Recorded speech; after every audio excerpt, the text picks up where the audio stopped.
Hi everyone, my name is Annie. I am a senior at KU. I'm studying communications and psychology.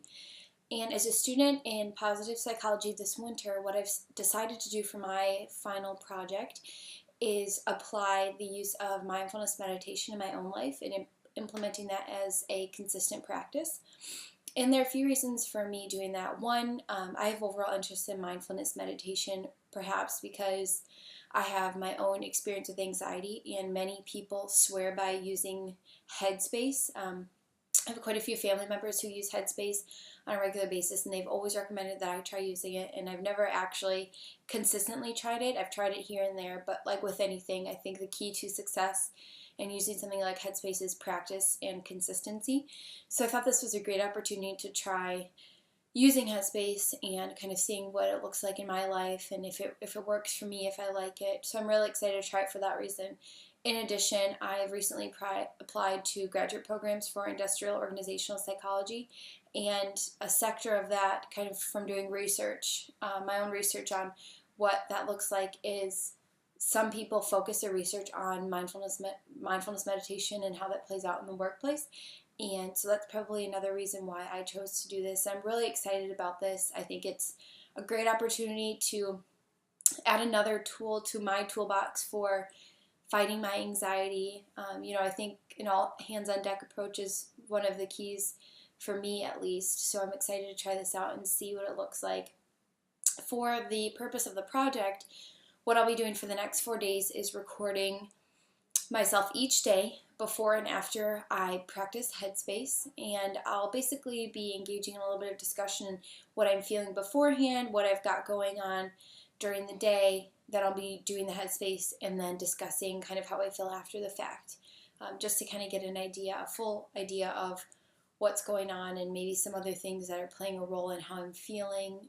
But I'm really excited for this. And like I said, today's day one. So what I decided to do was find a stress and anxiety online little testing, and I found one from the Greater Good Science Center at UC Berkeley, and it comes from their Greater Good magazine. And so I did that beforehand, and my score was a 14 out of 48. So on the relatively lower end of the continuum, which kind of surprised me given that today I'm in Florida right now, which there's not much to be anxious about when you're in Florida, but today we're traveling, we're getting on an airplane, and on travel days I tend to get nervous about things, whether it's being on time or if the flight's going to be delayed, and in general I get nervous when I fly. So I would think that those levels would be a little bit higher than they appear to be, but I guess that's good. So what I'm going to do now is do my very first round of Headspace, and I'm going to practice that, and then after I'm done with it, I'm going to come back and do another little video diary of how I feel afterwards, and maybe talk about some things that I see playing into it. So here we go, day one. So I just did my very first session of Headspace for the project, and what this consisted of, it's a very beginner level 10-day sort of thing. So across 10 days, there's plans for meditation. And so I did day one, obviously. And it was a 3-minute, very basic beginner level meditation to start with. And one of the things that I learned that was kind of important is that, so before the meditation, they ask you to watch the video, or if you haven't watched the video, to watch it. So I went ahead and watched the video after I did the first meditation, and one of the many things that they talked about. So it was a very quick video, but it gave three or so steps in kind of how to do the meditation, what it's going to look like. And one of the things that they mentioned was to do a meditation that they recommend doing it in the morning, but also to remember that everybody's days are going to be different, things like that. So, but for this project, after kind of getting feedback from my perspectives, we discussed that, consistency is going to be really important. And I think for me, that's going to look like doing it at the same time every day. And so right now I'm doing it, I started it at around 11 o'clock Eastern time, although I'll be going back to Central time today. So tomorrow I'll try to do it at 10 Central time, just to kind of keep with the consistency, then for the rest of the time it'll be 10 a.m. So although I can't do it first thing when I wake up right in the morning, because I'm usually on the go in the morning until around 10 or so, but that's when I'm going to try to do it around the same time frame every day, which I think the better that you stick to that sort of time frame, time stamp, maybe the better the outcome. So we'll see what that looks like for me. So I just did my first meditation and I liked it. I liked it a lot, actually. Like I said, very basic. One of the things we, started with eyes open, and then gradually, you change your breathing a little bit. Then you close your eyes, return to normal breathing. The guide says to listen to some sounds around you, and for me that was the wind outside and maybe distant voices like my family on the other end of the house talking, but nothing that was too distracting. And then going back to the breathing. And one thing that I noticed was that even in a matter of 3 minutes, I was able to kind of really, really narrow my thoughts to be centralized around what my body was doing when I was breathing. So one of the things that the guide kept saying was the rise and the fall. So whatever that feels like for you. For me, I felt it in my chest for breathing, so the rise of my chest and the fall of my chest. So it was really interesting. I thought I liked it. I definitely feel, like I said, I was feeling calm, relatively calm given the circumstance of today. More calm than I thought I would be. But I feel calm after the fact as well. So obviously there are lots of other things playing into that. And, I can't say that, the Headspace one session has caused me to feel, more calm, but I can't say that I still feel really calm as to maybe, I don't know if maybe after the first session some people tend to feel uncomfortable or nervous about it. I don't know. I feel really good after it, and I'm excited to kind of see what that looks like in the coming days. Other than that, again, and today is day 2 of me using Headspace. So just a little quick report, kind of check-in discussion before I do my second session of Headspace. I took the stress and anxiety quiz from the Greater Good Center at UC Berkeley again today and scored a 19 out of 48 today, so 5 points higher than I did yesterday, and I'll discuss maybe some reasons why those were the results. One thing I'd like to point out too is that the stress and anxiety quiz asks you to look at your feelings over the past week. So kind of I'm reflecting on part of last week and some of this week. So, this is just one measure of stress and anxiety that I chose to use. So a few things of maybe why this score was higher. Well, first of all, we, in my family, my extended family, we experienced the loss of a person very close to us. And so having to go through loss, as we all know, is very difficult. And we had just gone and visited our cousins, and they had lost their dad. And so we were just over there talking with them and kind of just being with them, visiting with them. And that's the first time we'd seen them since it happened a few days ago because we were out of town. And so that was pretty emotionally draining, as many would assume, but I'm guessing that that's maybe a big part of the story as far as why the stress and anxiety is a little bit higher today. So I'm hoping that the Headspace can maybe allow me to process those feelings and emotions better, not necessarily get rid of them, but maybe find a more productive way to kind of channel those thoughts and like I said, just better processing those thoughts, those emotional thoughts, and not let them completely take over and have me shut down, but a more productive way to process. So that's probably the biggest thing that's going on, which is definitely tough. It's going to be a tough week because we have at the end of the week a funeral and wake and things like that. So definitely, I think stress and anxiety for not only myself, but my entire family is going to be higher than usual. It's going to be a little bit elevated for good reasons. I mean, it was a major unexpected loss that we are dealing with.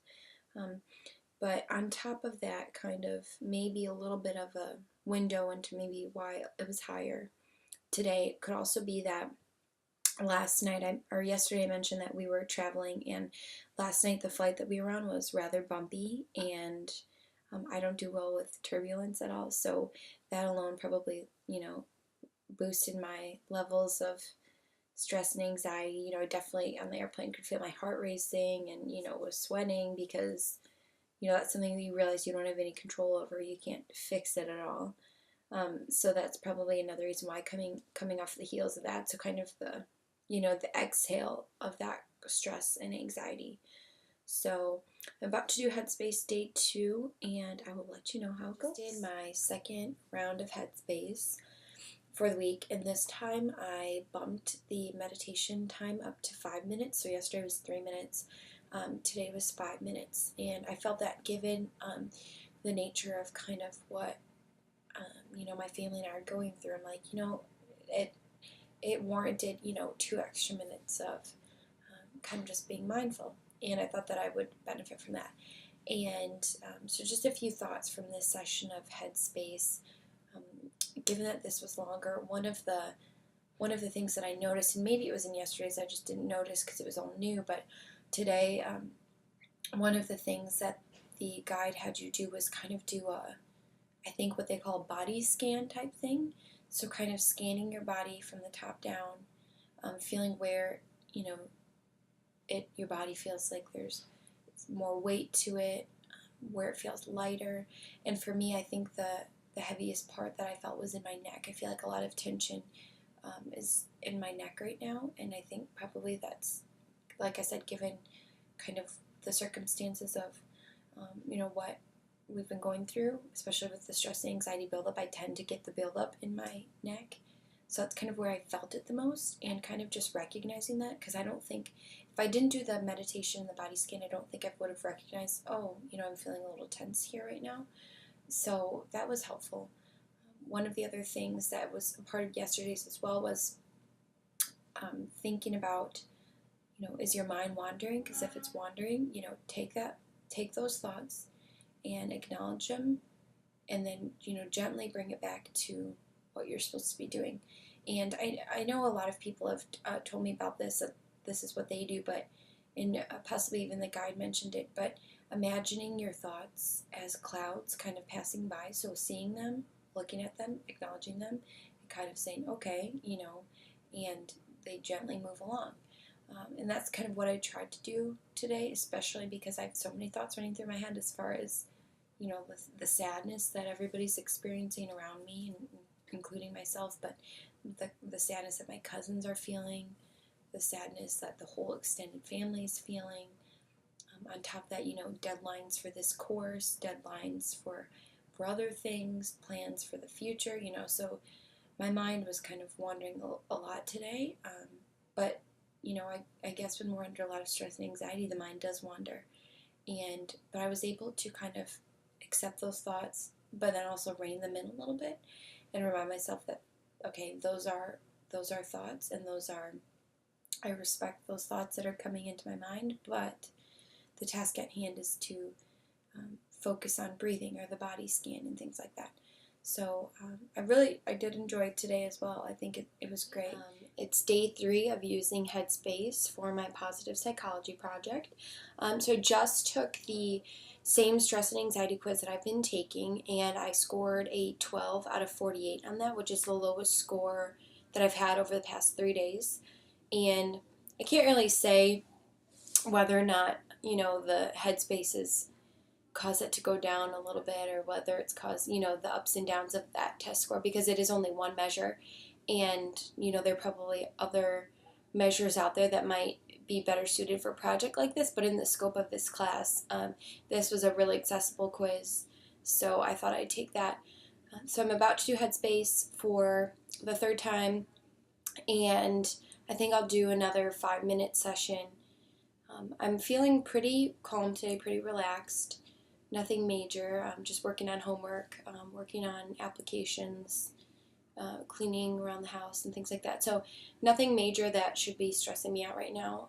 There still is that underlying factor of that we just lost an extended family member, which I think I'll be carrying through the next week and the coming weeks and things like that. But today is a new day, and I feel really good about it. I've been trying to practice mindfulness not only when I do Headspace once a day, but also throughout my day, whether I'm doing, chores or homework, or whether I'm just sitting there kind of thinking about things and taking the thoughts as they come, acknowledging them, respecting them, kind of accepting it as a thought, and kind of moving on. And even the scope of practicing that, but even just yesterday, kind of doing that made me less anxious in situations that would make me, more anxious typically. And it made me find joy in some little things, you know. Hi again. So I just did the third meditation, and I ended up doing it for 3 minutes instead of 5. So I chose a 3 minute just for time constraints. And I'll do the 5 minute one again tomorrow. So at the end, I'll have done 2 3 minute sessions and 2 5 minute sessions, which actually works out better anyway. So just a little recap of what the session was like. So before I started the session, there was a little animation that the guide prompted you to watch, and it was about the nature of mindfulness and thoughts. And I think in part what the guide was trying to do is kind of dispel maybe some preconceived notions about what mindfulness is or how it works with our thoughts and things like that. And one of the points he made was that our goal with mindfulness isn't to put a stop to the thoughts. That's not what mindfulness is about. And I think that's really powerful when you think about it, because, you don't have to, when a thought comes in your mind, you don't have to put a stop to it. All you have to do is kind of recognize what it is and take it for what it's worth, which is a thought. And kind of then, move on a little bit. At least in my opinion, that's kind of my perception of it. And hi everyone, it's Annie here. This is my last day of using Headspace for my positive psychology project. It's been a really great experience for me. I'm about to do my last session of Headspace. But before I do that, I did take the stress and anxiety quiz again. And today I scored a 14 out of 48, which is the same as my initial score. So over the course of the past 4 days, I've scored 14, 19, 12, and 14, which is it fluctuated a little bit, and I kind of ended up where I started. But I think that reason is because one of them being that today we just had the wake for the cousin that we lost. So there's kind of, a lot of emotions for the day. But I'm excited to use Headspace today, and I'm going to do a 5-minute meditation, and I'll let you know how it goes. Hi! Okay, so I just did my last round of Headspace. Like I said, it was a 5-minute meditation. It went pretty well. I think today I was feeling a little bit more antsy than usual. Antsy and sleepy at the same time during it. So definitely I'm getting to the point where I realize that if I want to, keep this a part of my daily routine, which I think I do, I think I really should implement this every single day outside of doing it for this class, that I'm going to have to work at it, which I'm willing to put in the work. But it was really great. I think I benefited from this practice in this project. So what I'll be doing next is closing with a few general ideas about mindfulness and positive psychology. Okay, so to wrap up with this project for positive psychology, I just want to give a few final thoughts and connect this to some research that I've done, reading some articles, watching a TED Talk, and reading a magazine article. And the first thing I'd like to say is that I think this project was a great opportunity to explore a facet of psychology that I hadn't explored before. It was kind of uncharted territory for me to try using Headspace. And I think it's safe to say that I would like this to be a part of my daily routine. I think it's been great for me, even in the span of 4 days, especially considering kind of, what my family's going through with losing someone close to us. And I think it's been really helpful this past week. So I'm hoping to keep that going. Just a few things a few lessons I'd like to share with you. The first is that I read an article from Choi Karamans and Berengret from 2011. And this research kind of opened the doors for me as far as that there's reason to believe that somehow mindfulness can play a role in how people view those who do engage in mindfulness meditation. So this team of researchers specifically wanted to look at if people who are engaging in mindfulness meditation, if they appear to be happier to people on the outside. And I thought this was really interesting because I tend to think of something like mindfulness meditation as something that's limited to the scope of the internal experience. Although anything that's internal will eventually work its way to become external, at least I think most often. I think that this research was a great window into learning something new about how mindfulness can truly have an impact on people's lives. And in fact, over the past few days that I was doing the Headspace, I was, I think my mom and sister noticed that there were a few positive changes with me, as far as kind of taking things lightly, taking things as they come, not beating myself up for, feeling a certain way. And I think that the research really resonates with me for that reason. So I know, I wish I had more time in the world to cover everything that they said in this article, but it was a great read. The article is by Troy Kermans and Berengret from 2011. It will be in my reference page. So the second lesson that I wanted to kind of talk about is that, in my opinion, I think mindfulness meditation is going to continue to take the world by storm. I think that it's such a great part of being able to be really in tune with what's going on internally and being at peace with that. And so I read another article by Schreiner and Malcolm from 2008, and this article was centered more so around certain benefits of mindfulness meditation. And this team of researchers specifically looked at, how does mindfulness, how could it or how does it impact depression, anxiety, and stress. So they went through a few different goals and discussed some studies and whatnot, discussed their particular study. And one of the things that I found interesting is that, well, one, their work is obviously based on past research that they're kind of also testing. And then they wanted to look at whether certain depression, stress, and anxiety, if those facets respond differently to mindfulness meditation. And they came up with prediction, which became one of their hypotheses, that perhaps stress and anxiety will have a different outcome than depression will with mindfulness meditation.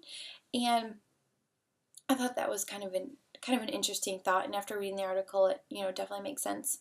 And of course, they had other goals of the study, and one of the other thoughts that they were working off of was the idea that perhaps maybe participants who fall into the category of maybe more severe and on the severe end of the continuum regarding stress and anxiety might have a greater outcome or greater result after using mindfulness meditation. And this is all in the scope of the researchers mentioning kind of some of the I don't want to say things, but some of the things that come along with depression, stress, or anxiety. And the findings in a nutshell, like I said, I don't have time to go over all of this, but in a nutshell, there is, I think, definitely room for more research. I think there's room for even just recognizing the fact that mindfulness meditation can be really, really powerful even in areas like stress, anxiety, and things like that. So definitely an area worth exploring. Of course, there were limits to the study and things like that. And one of the things I think really struck me and it got me thinking was that the researchers mentioned that there are so many pieces to the puzzle when it comes to something like depression or stress or anxiety, and there's so many pieces to the puzzle when it comes to something like mindfulness. So although mindfulness, it doesn't mean we disregard the results or anything, or it just means that there's more room. In my opinion, I think there's a lot more room for great research on this, and I think it's got a bright future ahead. But I think what the researchers were getting at is that mindfulness meditation is something that maybe can be really, really powerful for people who are struggling with something like stress or struggling with something like anxiety. But there are more pieces to the puzzle than that, and it's a tool to add to the toolbox. That was my interpretation of it. And just a quick recap of that. I know it's not extensive, but due to time constraints. The next lesson that I have is that it's from a TED Talk, actually, and we were assigned to watch this TED Talk. I think it was in lesson 4, and it was the TED Talk from the gentleman who created Headspace. And I thought, I'm going to go back and rewatch that. And one thing really stuck with me, and that's when he said, and I have it written down because it was so powerful, we can't change every little thing that happens to us, but we can change the way we experience it, unquote. I think this really resonated with me because the fact of the matter is we can't control everything and we can't know everything, and as much as we want to be able to, sometimes we just have to realize that we don't have that control. I think it's very hard, especially, it's hard for me. It's very hard for me, and just really resonating with that idea. I think it's a more peaceful mindset. It's a more peaceful way to live life if you can not let go a little bit, but just kind of realize what's in the scope of possibility for what I can do, and what maybe is not in my control. And it got me thinking, and I thought about times, when somebody does something or says something to you and you think, oh, how could they do that, or why would they do that, or it's easy to get frustrated. And the bottom line is we can't change what other people do, but we can change the way we react to it. And my mom and sister and I always talk about that. We can't change what people do, but we can decide how we react to it. It's up to us. And I think this is kind of working in tandem with the whole philosophy of Headspace. We can't change things, but we can create an experience for ourselves. And I think that's really powerful. It definitely gives me a great foundation to want to live my life on. The last thought that I want to leave with is, upon searching for articles on KU libraries, I came across a magazine article. And the magazine article was titled Mindfulness at Work.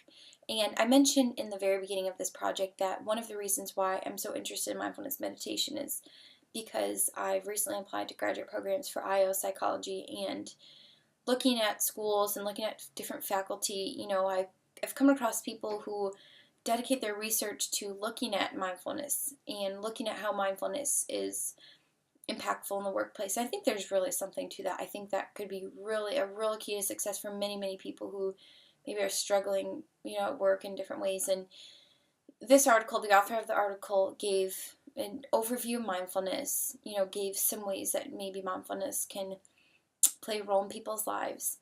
And she wrote something that I actually wrote down as well because I thought it was interesting to think about. She writes, quote, "When organizations introduce mindfulness, employees benefit either in their personal lives or in their ability to cope at work," unquote.